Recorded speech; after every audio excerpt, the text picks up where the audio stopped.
Good morning. This is Father Stephen Kelly from St. John's Church in Detroit. We're continuing our series of daily and morning meditations, where we generally look at one or another lessons that are assigned for morning or evening prayer, what is known as the Daily Office Lectionary. Today is Tuesday, October 4th, and I do want to take a look at the gospel lesson that's assigned for today. But it is also wonderfully appropriate that today is also the feast of St. Francis of Assisi, and in fact, it'll play a little bit into our lesson that we're going to read about.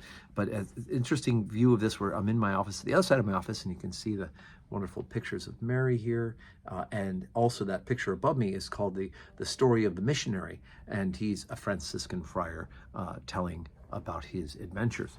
So that kind of makes it interesting. But today, like I said, it's the Feast of St. Francis of Assisi, and I'll read today's gospel lesson and we can tie it together. So we're in Matthew's gospel. We're in chapter number 10, and I want to pick up at verse number 5. These 12 Jesus sent forth and commanded them, saying, Go not into the way of the Gentiles, and into any city of Samaritans enter ye not, but go rather to the lost sheep of the house of Israel. And as ye go, preach, saying, The kingdom of heaven is at hand. Heal the sick, cleanse lepers, raise the dead, cast out devils. Freely ye have received, freely give.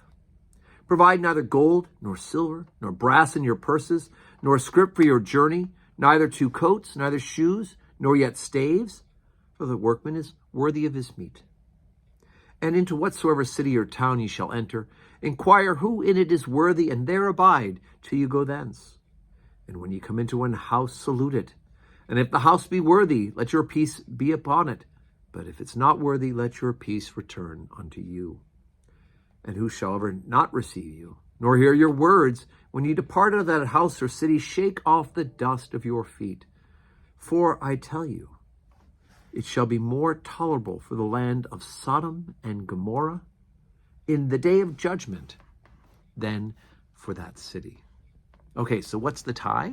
Well, the tie is that this is one of the gospel lessons that St. Francis of Assisi used to help write his rule of life.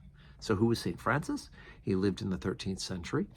He was a man who was upper middle class, a son of a merchant, tried for military vainglory, but God had other plans for him. And in the end, he ended up selling everything that was his personally and living in utter destitute poverty in order to embrace what he called lady poverty, but also to live the evangelical counsels of the church and to become a missionary without any earthly things to tie him down. He always said that the problem with possessions is they begin to possess you. He had a very unique vocation. And in fact, the Episcopal Church's Lesser Feasts and Fasts says about him that he is one of the most admired saints and the least emulated. And even though he has religious orders, several of them that are follow him and his charism, no Franciscan has been able to live as St. Francis lived in that perfect charity and perfect poverty.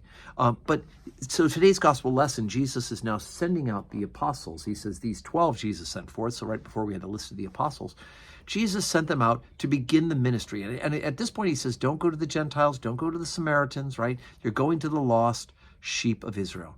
And the mission becomes very specific. Nothing to distract them, right? Don't bring 2 coats, don't bring a staves, don't bring a second pair of shoes.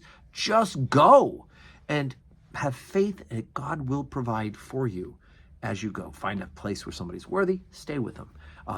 Eat whatever's set in front of you, and one of the other Gospels say on this missionary journey.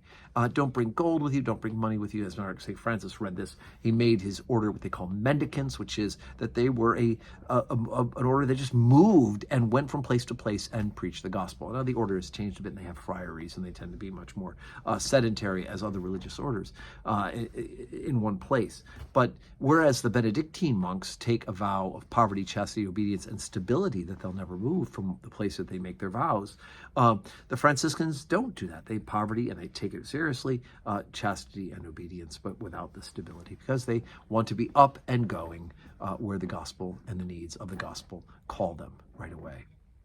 So we'll talk about St. Francis and his life today at our 12:15 service. But as a Third Order Franciscan, and we'll talk about the different orders of St. Francis tomorrow at Mass, as a Third Order Franciscan, I have a great love for the life of Francis. And much of my early spiritual development in high school, as I looked at the life of the church and what God may be calling me to, it was several Franciscan friars who made a deep impact on me, an impression upon me. And so I find myself drawn to the life of Francis, even though I am not a First Order friar and don't live in utter poverty.